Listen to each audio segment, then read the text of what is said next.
Sahid. Apparently we know him 100%.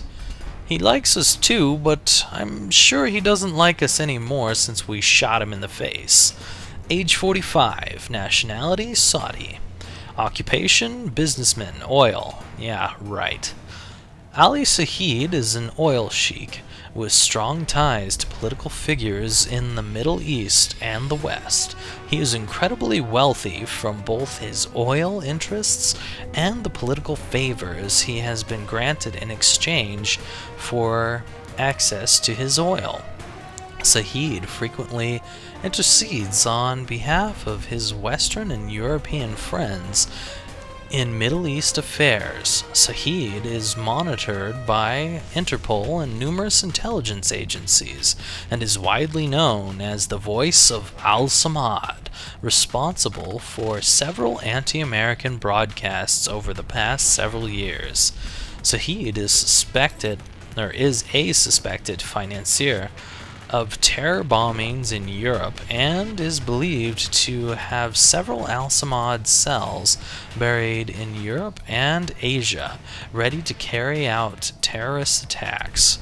One such cell in Europe is believed to be led by Gabriel Albarra, a professor who has recently gone into hiding and is wanted by both the National Security Administration for financial irregularities and Interpol for questioning.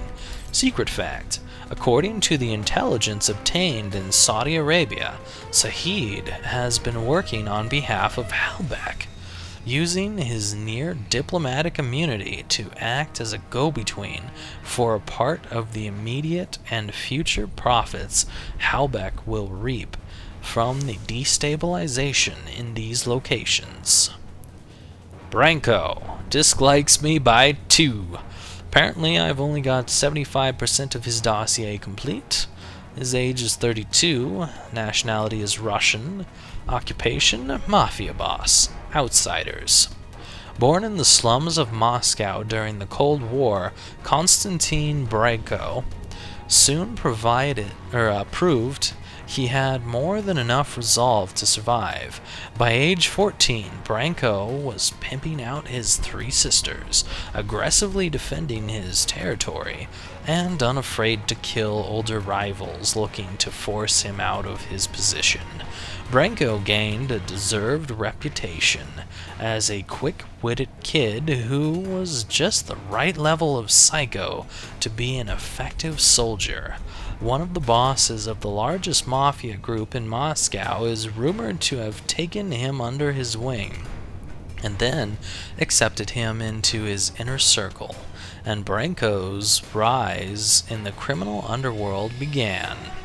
Konstantin has always shown a tendency for ending his rivals with his knives. While he may have 1 or 2 of his buddies rough up someone to get them warmed up for the main course, he inevitably will want to finish a target himself. Branko made a name for himself within the criminal underworld as an enforcer, known for his baby face, gaudy clothes, and unpredictable personality.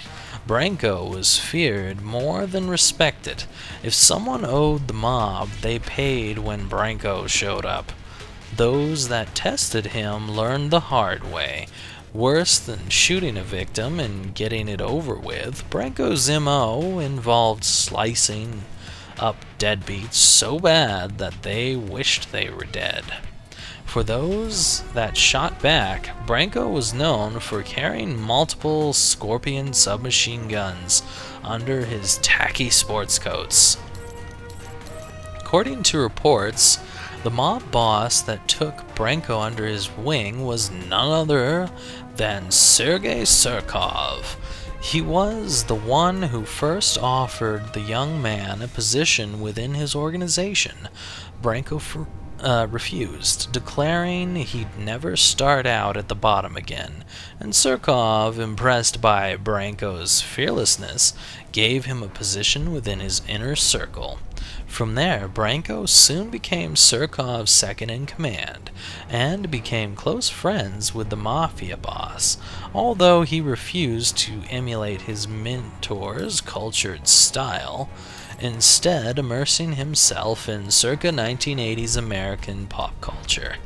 Branko handled much of the extortion, collection, and drug trafficking for Surkov. The drug dealing is the source of friction between the two.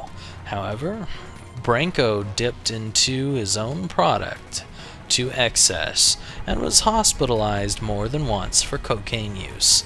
Secret fact: Branko's taste in clothing and decorum is undisputably tacky, the result of a flood of American culture hitting Moscow after the wall fell. While others immersed themselves in Western cultural classics, Branko fed on the sights and sounds of the 80s.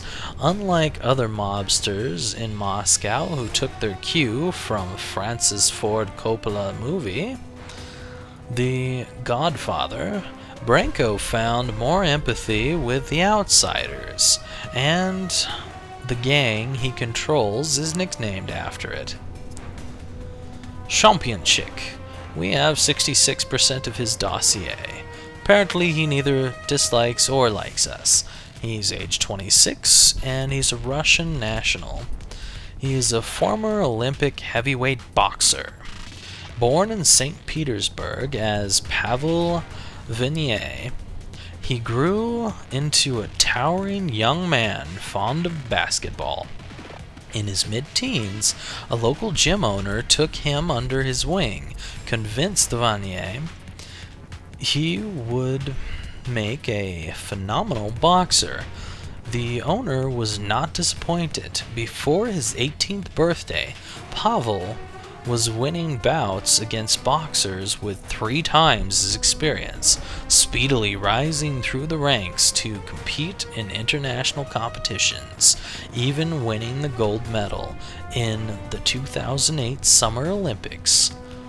Not long ago, Championship accepted a contract with the businessman Sergei Surkov, who claimed his life was in danger due to escalating underworld tensions in Moscow.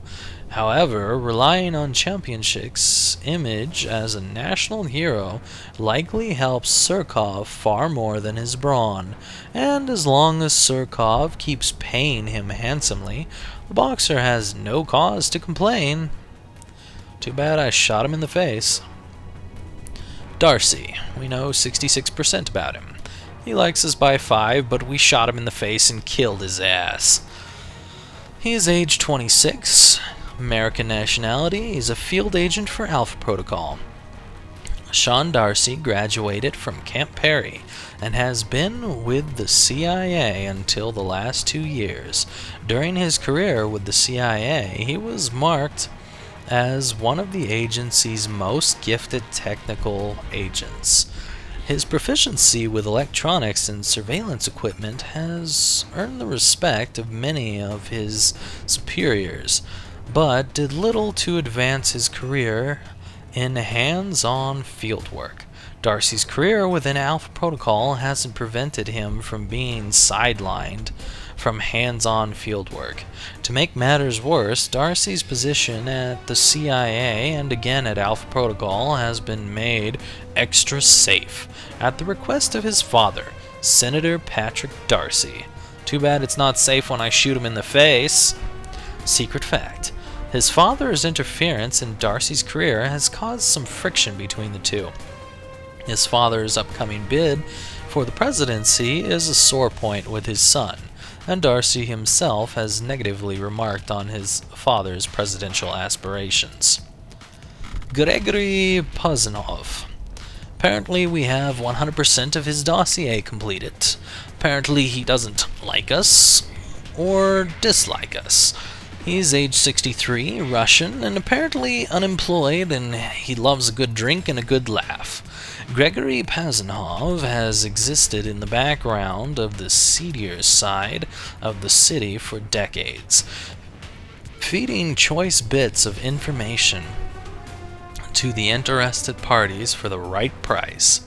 An educated man, he received his degree in physics and philosophy from Lomonosov Moscow State University and graduated near the top of his class.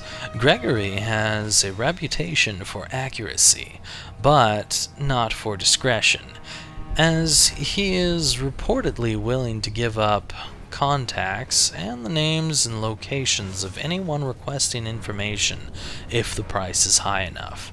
Whatever his intent, he has a talent for what information to divulge to whom and for how much, and reportedly has gained and lost a small fortune as an information broker and a contact for black marketeers in the weapons trade in Moscow. Though factions within Moscow have not always been happy with the intel Gregory has provided, his insider knowledge has kept him in good standing with whatever groups have held power. More recently, since the faction of the Russian Mafia he was closest to has changed hands, he has withdrawn from mob dealings, but has far from retired. After being captured and held by the Russian mob in 2003, Gregory lost heart in the information trade. He was tortured while in the hands of mobsters, and it has weakened his resolve to hold on to secrets under pressure. While still an information broker, he claims he has retired from the criminal underworld scene, citing his health as a concern. He has confessed on numerous occasions he'd risk going to the authorities if heard again and tell them all he knows about the underworld.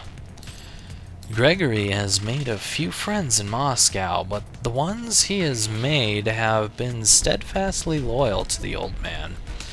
They have remarked, while Gregory is hard to bring out of his defensive shell, once pressured with enough friendliness and good-natured genuine interest, the old man is loyal to a fault. Repeated gestures of goodwill have the ability to warm the man's heart and introduce his new friend to others in businesses in Moscow. Secret fact: Gregory makes his living through introductions. While an information broker, he also makes a commission on introducing clients to each other to buy and sell weapons in Moscow.